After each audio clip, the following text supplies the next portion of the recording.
तो hello friends, आप लोग कैसे हो। आप लोग के मेरे यूट्यूब चैनल पे स्वागत है। तो फ्रेंड्स, आज हम रिएक्शन वीडियो बनाने वाले हैं चंद्रयान के ऊपर। जो चंद्रयान पे जो जाते हैं तो क्या खतरा है, क्या सही है, क्या गलत है, तो उसको पे रिएक्शन वीडियो बनाते हैं। तो वीडियो शुरू करने से पहले सब्सक्राइब, लाइक, शेयर कर दीजिएगा, बेल आइकन पे क्लिक कर दीजिएगा। आने वाले हर एक वीडियो की नोटिफिकेशन आप लोग को मिलती रहेगी। तो प्लीज सपोर्ट कीजिएगा, सब्सक्राइब भी कर दीजिएगा। तो वीडियो स्टार्ट करा। चंद्रयान 3 वापस क्यों नहीं आएगा, या फिर कोई भी स्पेसक्राफ्ट जब जाता है तो वापस क्यों नहीं आता है। यानी इसमें पावर रहे तब तक ये काम करेगा, उसके बाद ये वहाँ पर बिल्कुल लोनली होकर वैसे ही स्टिल रूप में एक जगह पर रहेगा। सैटर्न का 6th लार्जेस्ट मून एनसेलेडस एक ऐसी स्पेशल जगह है जहाँ पर लाइफ एग्जिस्ट कर सकती है। यानी वहाँ पर एक्चुअली में बिल्डिंग ब्लॉक्स ऑफ लाइफ हो सकता है। रशिया ने वीनस प्लैनेट पर, जो कि एक्सट्रीमली हॉट प्लैनेट है, जहाँ पर लैंडर कुछ मिनट्स तक ही रह पाता है, तुरंत गल जाता है। तो रशिया ने बहुत सारे स्पेसक्राफ्ट वीनस पर भेजे हैं। राफेलो को एक्चुअली में एक ब्रेन ट्यूमर था जो कि शुरुआती हो रहा था। साल 2001 में मार्क राफेलो, ये जो अपने हल्क वाले एक्टर हैं, उनको एक सपना आया था और सपने में उन्होंने ये देखा था कि उनको ब्रेन ट्यूमर है। और वो बहुत ही ज्यादा विविड ड्रीम था, यानी एक ऐसा ड्रीम जो बहुत ही ज्यादा रियलिस्टिक हो। तो उनको अंदर से बहुत ही ज्यादा अजीब लगा। वो इसी ड्रीम के चलते, आप यकीन नहीं करोगे कि वो डॉक्टर के पास गए चेकअप कराने। फिर डॉक्टर ने MRI कराने को कहा और पता है क्या डिस्कवर हुआ? आपने गेस कर ही लिया होगा अभी तक। राफेलो को एक्चुअली में एक ब्रेन ट्यूमर था जो कि शुरुआती हो रहा था और जिसको निकालने की जरूरत थी। और फिर डॉक्टर जल्दी से उसका प्रोसीजर शुरू करते हैं और उस ट्यूमर को निकाल देते हैं, जिसके चलते उनका ब्रेन हेल्दी हो जाता है वापस से। लेकिन आप ये सोचो कि अगर वो नहीं जाते डॉक्टर के पास, इस ड्रीम को इग्नोर कर देते, तो शायद ही आज वो बचे होते। क्योंकि ये एक ऐसी चीज है जिसका कोई भी क्योर नहीं है। अगर इनिशियल स्टेज में डिटेक्ट हुआ तो ही सब कुछ अच्छा हो सकता है। तो एक्चुअली में ये देखो, यही होता है प्री कॉग्निटिव ड्रीम्स। इसके बारे में मैंने पहले ही आपको बताया है, लेकिन एक सेलिब्रिटी का ऐसा किस्सा जिसपे किसी को यकीन नहीं होता है, ये उनमें से एक है। ये रियली में अनबिलीवेबल है। अब इसका मतलब ये नहीं कि जो भी नेगेटिव ड्रीम्स हमें आते हैं वो सब हमें कुछ न कुछ कहते हैं, ऐसा भी नहीं है। एक्चुअली में ये कोइंसिडेंस भी हो सकता है, क्योंकि ये सूडो साइंस की कैटेगरी में आता है। यानी ना इसका कोई लॉजिक है, ना कोई तर्क, ना कुछ। ये क्यों हुआ, कैसे हुआ, ये बताना बहुत ही ज्यादा मुश्किल है। कोई साइंटिफिक बेसिस नहीं है इस बात का। लेकिन फिर भी इस चीज के चलते उनकी जान बच गई, ये बहुत बड़ी बात है। और इस फैक्ट की सबसे मेन बात है कि ये जो ड्रीम था वो सिर्फ ड्रीम ही नहीं था ना। उन्होंने कहा कि ये बहुत विविड था, यानी उनको एकदम असली जैसा लगा था। और यही सबसे अजीब बात है। इसका मतलब अगर ये चीजें सही है, प्री कॉग्निटिव ड्रीम्स एक्चुअली में एग्जिस्ट करते हैं, तो ड्रीम्स हमें कुछ कुछ साइन देते रहते हैं जिसके बारे में हमें सोचना चाहिए। और यही हुआ मार्क राफेलो के साथ। उनको जो कंडीशन था उसका नाम है एक्विस्टिक न्यूरोमा, और ये बहुत ही ज्यादा रेयर ब्रेन ट्यूमर है। नेक्स्ट अमेजिंग फैक्ट, ये फैक्ट है मार्वल फैंस के बारे में। जो डेडपुल का कैरेक्टर है उसके अंदर ऐसी पावर्स हैं, आपको पता ही होगा, कि वो अपना ऑर्गन्स फिर से ग्रो कर लेता है। जैसे उसका ऑर्गन कटता है वो जल्दी से वापस ग्रो कर लेता है। तो फैक्ट ये है कि जो डेडपुल का कॉमिक्स है उसमें डेडपुल अपना ऑर्गन डोनेट करता है रेगुलर बेसिस पे, क्योंकि उसका ऑर्गन काट देता है और डोनेट कर देता है और फिर से ऑर्गन उग जाता है। और ये बहुत कम लोगों को पता है। तो आपको और एक सीक्रेट बात बता दूं, रीजेनरेटिव मेडिसिन, ये एक मेडिसिन का कैटेगरी है जिस पर रिसर्चेस लगातार जारी है कि ऐसी कोई मेडिसिन हो जिससे जो भी ऑर्गन कट जाए वो वापस बहुत तेजी से उग जाए। अब डेडपुल की तरह 5-6 सेकंड में तो नहीं, लेकिन अगर बॉडी के किसी पार्ट को रिकवर करने में मान लो कि 1 साल लगते हैं, तो वो 1 महीने में क्यों ना हो जाए। तो इसी चीज पे रिसर्च होते रहती है और इसी को कहा जाता है रीजेनरेटिव मेडिसिन रिसर्च। तो इसका मतलब डेडपुल का ये जो अमेजिंग प्रॉपर्टीज है, यही चीज एक्चुअली में साइंस ट्राई कर रही है। अब 1 मिनट में उग जाए ऐसा तो शायद 1000 साल बाद हो पाएगा, लेकिन फिलहाल 1 साल को कम करके अगर किसी मेडिसिन टैक्टिक के जरिए 1 महीने या 15 दिन पर भी ला दें, तो ये विज्ञान के लिए बहुत बड़ी बात होगी और इसी चीज को ट्राई किया जा रहा है। नेक्स्ट अमेजिंग फैक्ट, चंद्रयान 3 जो कि भारत का पहला सॉफ्ट लैंडिंग मिशन है, वो सक्सेसफुली सॉफ्ट लैंड करता है 23 अगस्त 2023 को। और इसी सक्सेस के बाद 23 अगस्त को नेशनल स्पेस डे के नाम से अनाउंस किया जाता है। जिस लोकेशन पर चंद्रयान 3 उतरता है उसी पॉइंट का नाम है शिव शक्ति पॉइंट। चंद्रयान लैंड करने के बाद सबसे पहला इमेज भेजता है, एकदम रॉ इमेज, जो कि एकदम सामने मौजूद मून के एक खड्डे को भी हमें दिखाता है। फिर इसके बाद चंद्रयान के अंदर रोवर जो मौजूद होता है उसका फोटो सबसे पहले रिलीज होता है, जिसको देखकर पूरा भारत एक साथ अप्लॉज करता है। उसके बाद चंद्रयान का एक फुटेज रिलीज करता है इसरो। वो फुटेज जिसमें जब नीचे उतर रहा था चंद्रयान, तब कैसे वो रोटेट कर करके उतर रहा था, उसका कंप्लीट वीडियो इसरो ने रिलीज किया, जो कि ये था। उसके बाद चंद्रयान से रोवर उतर रहा है नीचे, इसका भी फुटेज इसरो ने रिलीज किया। और उसके बाद प्रज्ञान रोवर लग गया अपने काम पर, वो काम जिसके लिए वो बना है, यानी चांद पर मौजूद वहाँ का जो भी धूल है, जो भी डस्ट है, जो भी सॉइल है, उसका इंस्पेक्शन, और वाटर कहाँ है, कितने मात्रा में है, इस चीज का इंस्पेक्शन। लेकिन फिर ये सब देखते हुए पूरे भारत के मन में एक सवाल आता है कि चंद्रयान वापस क्यों नहीं आएगा? क्या कारण है कि चंद्रयान वापस नहीं आ रहा है? तो देखो, यहाँ पर आपको ये जानना चाहिए कि चंद्रयान 2 हो जो कि फेल हो गया था, या फिर चंद्रयान 3 हो जो कि एक सक्सेसफुल मिशन रहा। चाहे कोई भी तरह का मिशन हो, जो यान है वो हमेशा चांद पर ही रहता है। मतलब वैज्ञानिकों ने शेड्यूल ही किया है इसको 15 दिनों के लिए, यानी इतने सालों की मेहनत एक्चुअली में 15 दिन के लिए ही की गई थी। ऐसा नहीं है कि प्लान कुछ और किया गया था, कुछ रॉन्ग हो गया तो फिर अब वो 15 दिन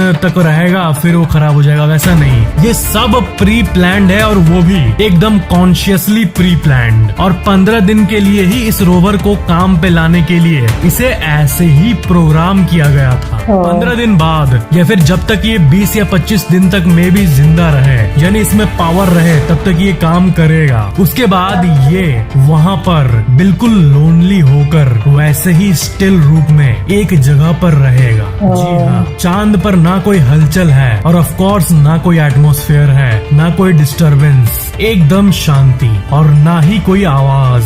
यानी जैसे जो कण है, एक एक धूल का कण इटर्निटी तक वैसा ही का वैसे ही रहेगा, जब तक उसे कोई एक्सटर्नल फोर्स इफेक्ट ना करे। यानी जो भी आप चांद पर धूल, मिट्टी ये सब देख रहे हो, ये करोड़ों साल तक वैसे ही का वैसे ही रहेगा। और जैसे कि अपोलो मिशन में जो एस्ट्रोनॉट्स थे जो कि चांद पर उतरे थे, नासा के, अमेरिका के, उनका जो पैर का छाप है वो आज भी चांद पर मौजूद है अनडिस्टर्ब्ड, 50 सालों बाद भी। अब ऑफ कोर्स धरती के मिट्टी पर वैसा कोई चिन्ह कोई बनाए तो हवा, धूप, पानी से वो मिट जाएगा और वो नहीं रहेगा, वो मिट्टी में घुल मिल जाएगा। लेकिन चांद पर ये कहानी नहीं है। इनफैक्ट मिलियंस ऑफ ईयर्स, यानी 10-10 लाख साल तक, या फिर बिलियंस ऑफ ईयर्स, यानी करोड़ों साल तक वो चिन्ह वैसा ही का वैसा ही रहेगा। यानी भारत चंद्रयान 3 के जरिए जो भी चिन्ह वहाँ पर छोड़ेगा चांद पर, वो हमेशा वैसे ही रहेगा। और काम खत्म होने के बाद जो प्रज्ञान रोवर है और जो लैंडर है वो भी वैसे ही वहाँ पर रहेंगे स्टिल। क्या है कि किसी भी स्पेस क्राफ्ट को जब हम वापस लाने का प्लान करते हैं तो उसका बजट सिर्फ इसी के चलते डबल हो जाता है, क्योंकि स्पेस क्राफ्ट को वापस लाना बहुत ही ट्रिकी काम है। और यही काम है कि देश के सेवा के बाद वो वही डेब्रिज बन के शांत रूप में लोनली रहकर बस अपना प्राण त्याग देगा। यानी उसकी मशीन्स ऑटोमेटिकली मेल फंक्शन कर जाएगी। स्पेस क्राफ्ट को फिर वहां से लिफ्ट ऑफ कराना, फिर चांद के ऑर्बिट में भेजना, फिर वहां से पुश करना धरती के तरफ, फिर मोस्ट इम्पोर्टेंटली धरती के वायुमंडल में वापस घुसना, इसको कहते हैं स्पेस क्राफ्ट री एंट्री। ये बहुत ट्रिकी सी चीज है और इसमें बहुत ज्यादा पैसा खर्च होता है, क्योंकि जो धरती का एटमॉस्फेयर है वो एक प्रोटेक्शन है धरती का। वहाँ पर कोई भी चीज आती है, एस्टेरॉइड, मीटेरॉइड या कुछ भी, धरती उसको डिस्ट्रॉय कर देता है, जला देता है। और यही कारण है कि स्पेसक्राफ्ट में ऐसे मेटल्स लगाने होते हैं जो कि 2 बार धरती के ताप को सहे, धरती के एटमॉस्फेयर के ताप को सहे, एक बार धरती से निकलते वक्त और एक बार वापस आते वक्त, जिसके चलते बजट बहुत ज्यादा इंक्रीज हो जाता है। अब कोई मैन्ड मिशन होगा तब तो ये किया जाता है, चाहे कितना भी बजट लगे, ह्यूमन लाइफ की बात है इसलिए ये किया जाता है। लेकिन एक स्पेसक्राफ्ट जो कि बस डेटा भेजने के लिए है, ध्यान देना इस बात पर, सबसे इम्पोर्टेंट बात है कि ये जो स्पेसक्राफ्ट है यानी चंद्रयान 3, ये सिर्फ डेटा भेजने के लिए है। यानी जो भी वहाँ रीडिंग्स होगी उसको डिजिटल रूप में इसरो के हेडक्वार्टर्स में ये भेजेगा। ये हुआ सिंपल सा एक लॉजिक। ऐसा नहीं कि वो चांद की मिट्टी को लेके फिर वापस धरती पर आएगा, ऐसा नहीं होने वाला। इस चीज के लिए इसरो के और अपकमिंग मिशंस आएंगे, इसमें वो मून के सैंपल्स को एक्चुअली में धरती पे वापस लाएंगे। लेकिन सिर्फ वहाँ पे स्टडी करने के लिए यानी रिसर्च पर्पस के लिए चंद्रयान 3 को भेजा गया था, जिसमें कि विक्रम लैंडर मौजूद है और प्रज्ञान रोवर मौजूद है। मतलब आपको अभी तक तो पता चल ही गया होगा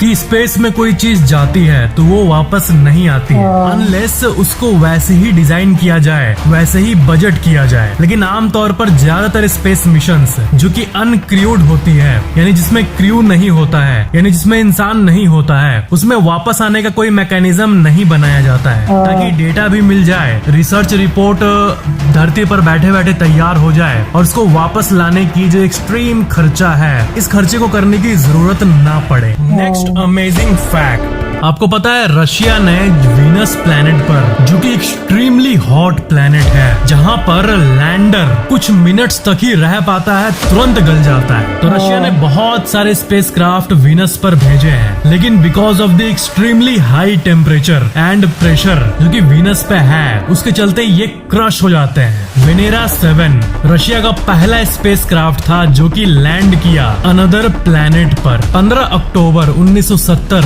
इस दिन को रशिया का स्पेसक्राफ्ट वेनेरा 7 एक इतिहास रच दिया, क्योंकि तब तक मून पर बहुत सारे स्पेसक्राफ्ट ऑर्बिटर वगैरह जा चुके थे, लेकिन किसी और प्लैनेट को कोई टच नहीं किया था। यानी जैसे कि वीनस, मार्स, ये सब प्लैनेट्स हैं, मून सैटेलाइट की बात नहीं हो रही है। प्लैनेट पर कोई लैंडर नहीं गया था जो कि प्लैनेट पर लिटरली लैंड करे, लेकिन वेनेरा 7 बन गया पहला स्पेसक्राफ्ट जो कि अनदर प्लैनेट पर लैंड किया था, और उस प्लैनेट का नाम है वीनस। वो वहाँ का टेम्परेचर रिकॉर्ड किया और बहुत सारे डेटा पॉइंट्स को इकट्ठा किया, और टेम्परेचर कितना आया पता है? 464 डिग्री सेल्सियस, यानी बॉइलिंग वाटर का जो टेम्परेचर होता है उससे 4 गुना ज्यादा गर्म। उसके बाद रशिया का वेनेरा 8 हुआ, जो कि लैंड करने के बाद उसका लाइफ बस 50 मिनट था, क्योंकि उतने देरी वो सह सकता था गर्मी को, उसके बाद वो मर जाने वाला था। और वैज्ञानिकों को ये बात अच्छे से पता थी, इसलिए 50 मिनट तक जो भी डेटा हो पाया उसको गैदर किया गया, उस सरफेस डेटा को, और रशिया के हेडक्वार्टर्स में वो डेटा आया भी। फिर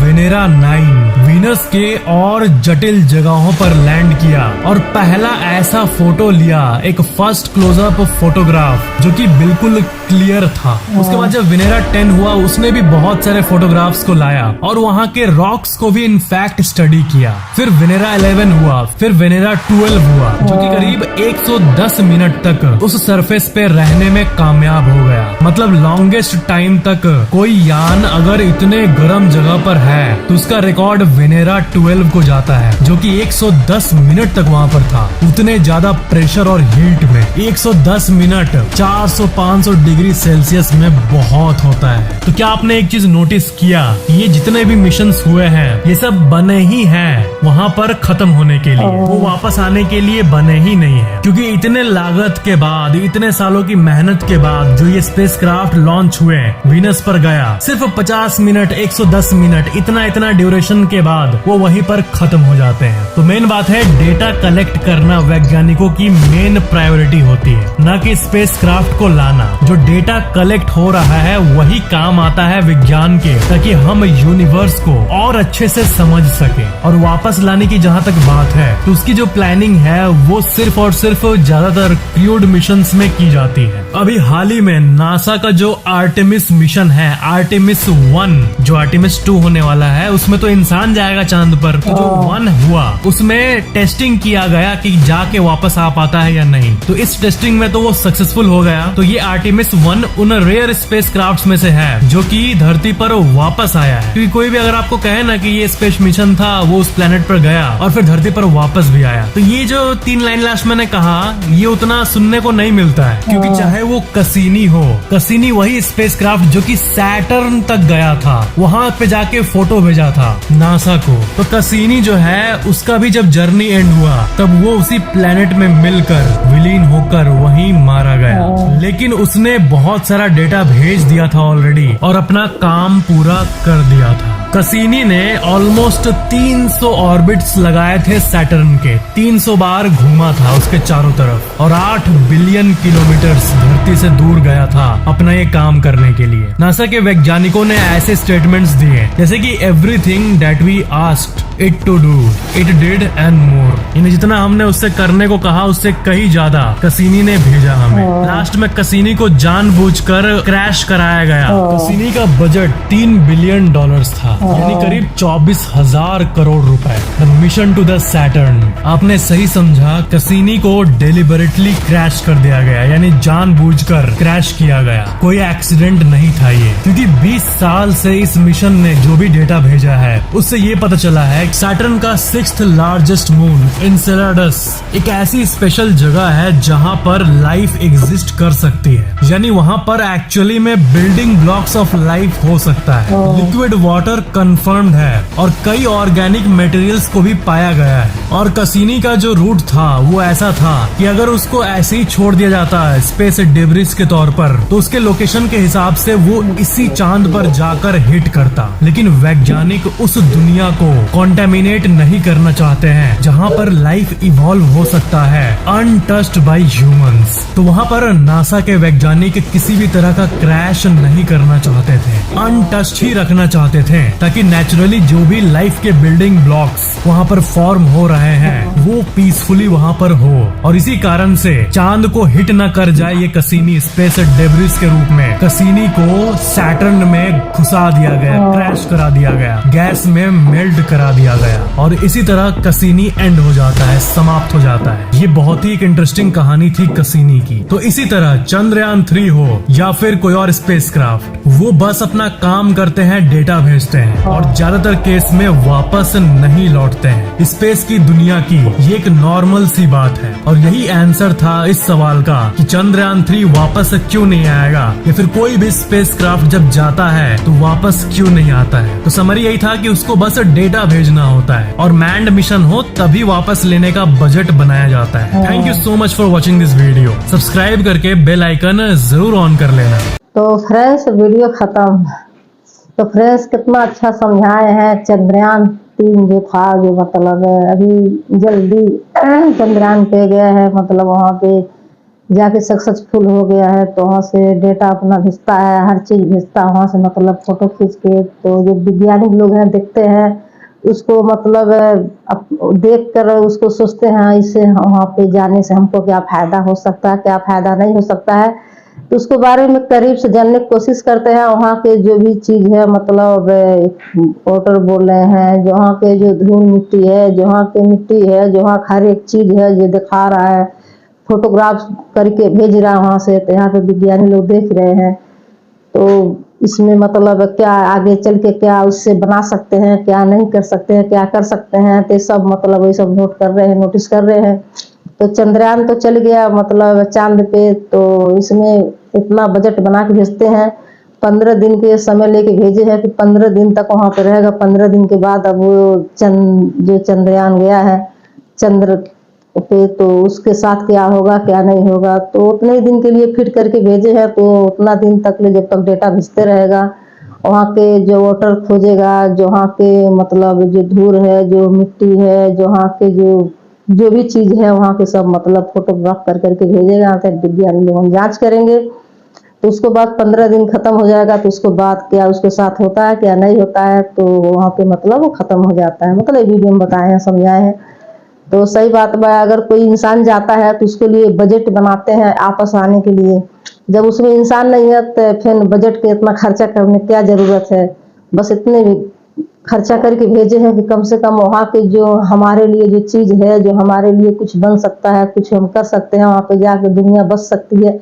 मतलब ये सब मतलब जानकारियाँ निकालने के लिए लोग भेजे हैं। तो वहाँ से सब मतलब जानकारी विज्ञान लोग को मिल रही है। तो अगर कोई इंसान जाता तो आने की कोशिश भी करते हैं। जो कोई इंसान नहीं है, बस खाली चंद्रयान है, मतलब चंद्रयान 3 है जो गया है चांद पे। तो 15 दिन के बाद मतलब कहते हैं कि वो अपने आप मतलब खत्म हो जाएगा। तो यही बात है। अच्छा लगा वीडियो देख के, इससे कितनी नॉलेज मिलती है कि कितने विज्ञानी लोग कितने मतलब तरीके से, कितने अपने दिमाग से, कितने मतलब सालों के बाद ये खड़ा करते हैं, इतना मेहनत करते हैं तो अपना ऊपर भेजते हैं। तो वहाँ से हर एक चीज़ के रिपोर्ट लेते हैं, देखते हैं, देखभाल करते हैं। तो उससे हमारे देश में कुछ मने हो सकता है, कुछ मदद मिल सकती है। वहाँ पे मतलब जा भी सकते हैं, आ भी सकते हैं। मतलब ये सब मतलब जांच चल रही है, जांच हो रही है, फोटोग्राफ आ रही है। ये चंद्रयान गया है, भेज रहा है। कई वीडियो में दिखाए हैं, नासा के बारे में दिखाए हैं, अपने इंडिया के बारे में, मतलब जो भी जब जब गया है, जब जब के बारे में बताए हैं। तो सही बात है, देख के ही समझ में आता है। ऐसे कोई जान ही नहीं पाता है कि चंद्रयान क्या होता है, चंद्रमा पे गया है तो इसका मतलब क्या है। बगैर देखे, बगैर सोचे, बगैर वीडियो देखे हुए कोई समझ नहीं पाता। बस यही समझते हैं हाँ चंद्रयान, चंद्रमा पे मतलब चांद पे चंद्रयान 3 गया है, 3 गया है, यही लोग जानते हैं। जब वीडियो देखते हैं सारी रिपोर्ट समझ में आती है, कितना फायदामंद होता है ये सब। तो फ्रेंड्स मुझे बहुत अच्छा लगा, बहुत मतलब देख के बहुत समझ में आया। तो आप लोग भी देखेंगे तो आप लोग को भी बहुत ज़्यादा इससे समझ में आएगा कि चंद्रयान के बारे में कुछ ज़्यादा नॉलेज मिलेगी। तो फ्रेंड्स सब्सक्राइब, लाइक, शेयर कर दीजिएगा, बेल आइकन पे क्लिक कर दीजिएगा। आने वाली हर वीडियो को नोटिफिकेशन आप लोग को मिलती रहेगी। प्लीज सपोर्ट कीजिएगा, सब्सक्राइब भी कर दीजिएगा। तो मिलते हैं नेक्स्ट वीडियो में। Bye bye friends.